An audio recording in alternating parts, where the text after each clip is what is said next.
Today's video is titled Path to Compassion through the Spiritual Dimension of Nothingness. Compassion and nothingness. How can these two be related? This requires a very deep understanding what we mean by nothingness. We know through current studies and observation that the Big Bang, which created our cosmos, came out of nothingness. But in recent times, this has been questioned. How can something come out of nothing? So there should be a nature of nothingness which we have not understood, and from our perspective, through our rational mind, we call it nothing. But there must be something. This has led cosmologists to look at alternate models of how the creation took place. But this is a very difficult task because our limited mind cannot go beyond a point. Even through observation, we are not able to go beyond a certain period in the creation of this universe.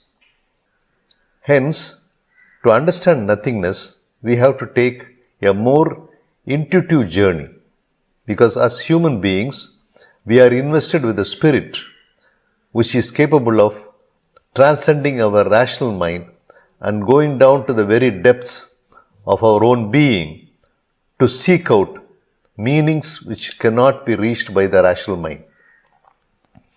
Over 5,000 years, we have been seeking the true nature of man and creation.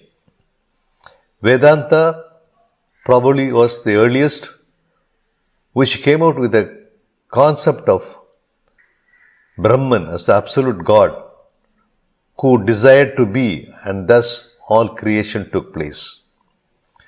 The vast emptiness of divine consciousness was called Brahman, from which all other divinities emanated to do the act of creation.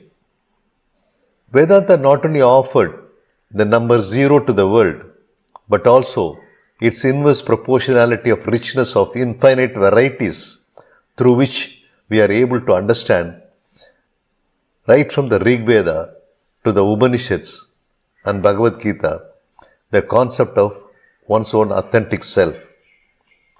In Buddhism, Buddha offered the insight into nothingness through Heart Sutra, where the insight of the Prajnana Paramita, the perfection of wisdom, was taught through this particular treatise of Heart Sutra. It is the ultimate truth, transcending all conventional truths. It is the highest vision of Buddha. Later, it was Nagarjuna who defined the philosophy of Sunyata or nothingness. And for Nagarjuna, something from which nothingness emanates in his mind was Swabhava. Swabhava means inherent existence or intrinsic nature. The eternal vastness of emptiness or nothingness is the source of all creation, of everything physical in nature, and any physical entity or creation eventually merges with the divine. Nothingness is the total existence of non-existence.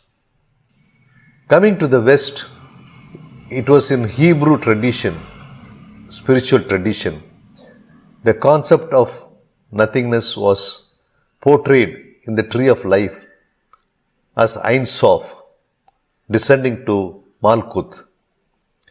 Ein means in Hebrew not. It is an important concept in Kabbalah and Hasidic philosophy. Ein Sof, which is the highest level in the tree of life, is understood as God prior to any creation or self-manifestation. The 10th or the lowest most Sephirot is Malkuth, the earthly manifestation. When we come to Christianity, the early mystics, followed by the 13th century mystics like Meister Eckhart, who defined the pure nature of nothingness. He says in one of his sermons, a man should be so poor that he is not and has not a place for God to act in. To reserve a place would be to maintain distinction. For if God wants to act in the soul, he himself must be the place in which he acts, and that is what he would like to do. It is here, in this poverty, that man regains the eternal being that once he was, now is, and ever shall be. A beautiful summarization of the divine nature of the human being, how God and human beings are the same stage in which we play out the act of non-existence as well as existence. In the 20th century, we have the great Catholic mystic Thomas Merton, who was a theologian and a Trappist monk, and is a great poet, and in one of his poems, he beautifully summarizes the concept of nothingness. Desert and void, the uncreated is waste and emptiness to the creature. Not even sand, not even stone, not even darkness and night. A burning wilderness would at least be something. It burns and is wild. But the uncreated is no something. Waste, emptiness, total poverty of the Creator. Yet, from this poverty springs forth everything. A beautiful conceptualization of what we mean by emptiness. In Sufism, it is the path of love. Sufis say your innermost core is emptiness, pure sky or nothingness. They call this Fana or dissolution. The first layer around Fana is that of Bhakha or individuality, what Hindus call as Atman or soul or self, but the soul is already a step away from your true being.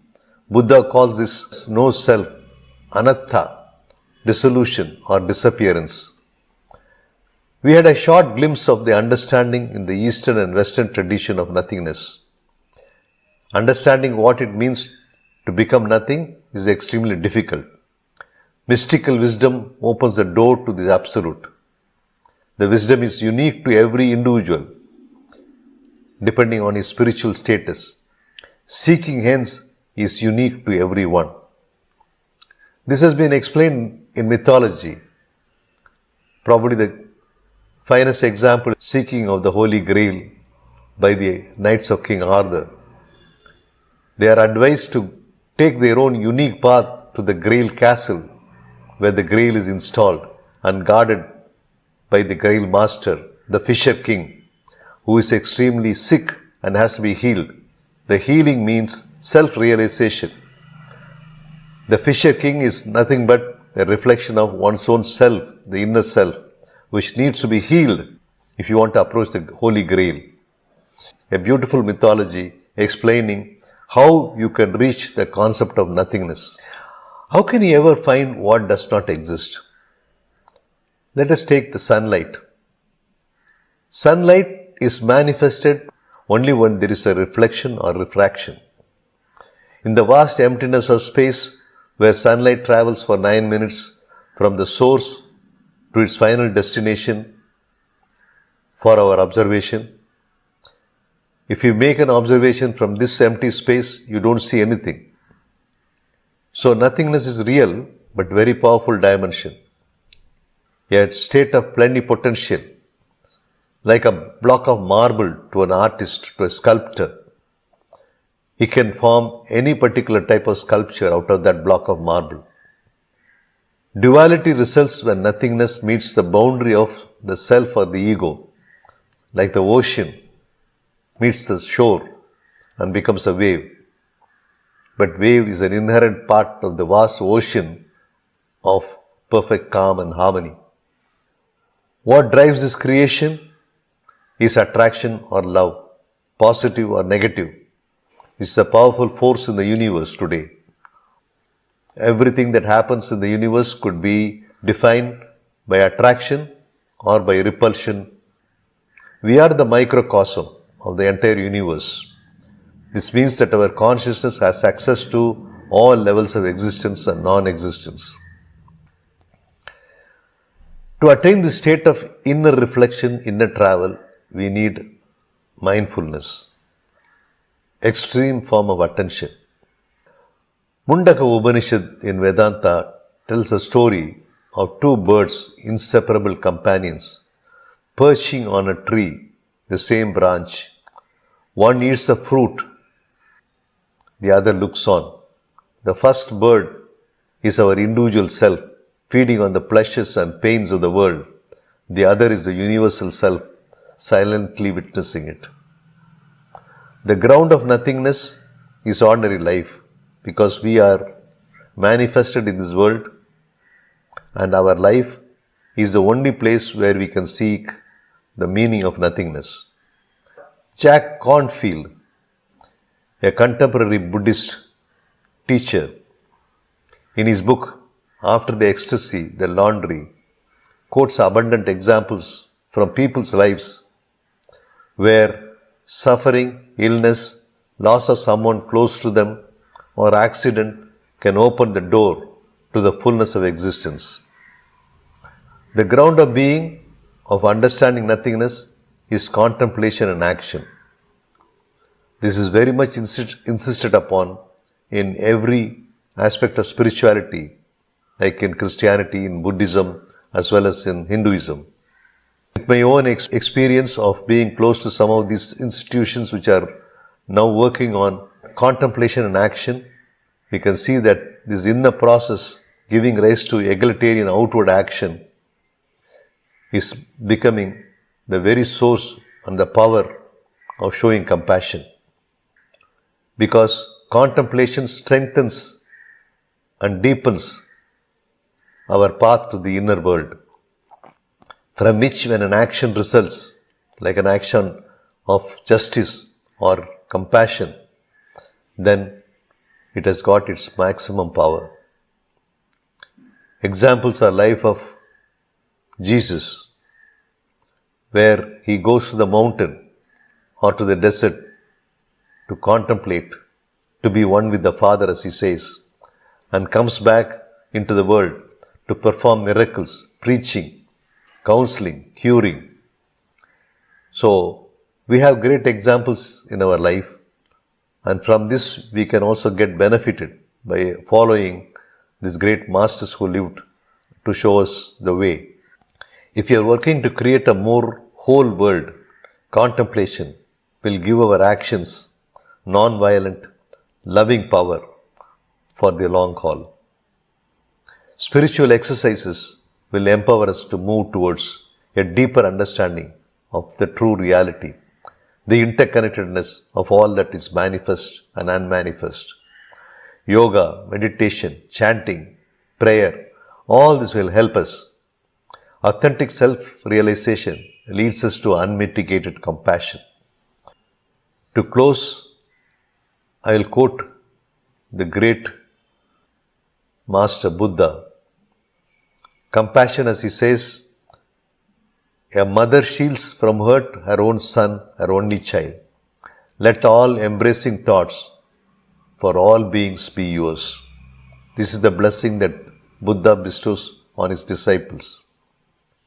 This is a very short summary of what we can achieve to show compassion through a deep understanding of nothingness. Thank you for watching.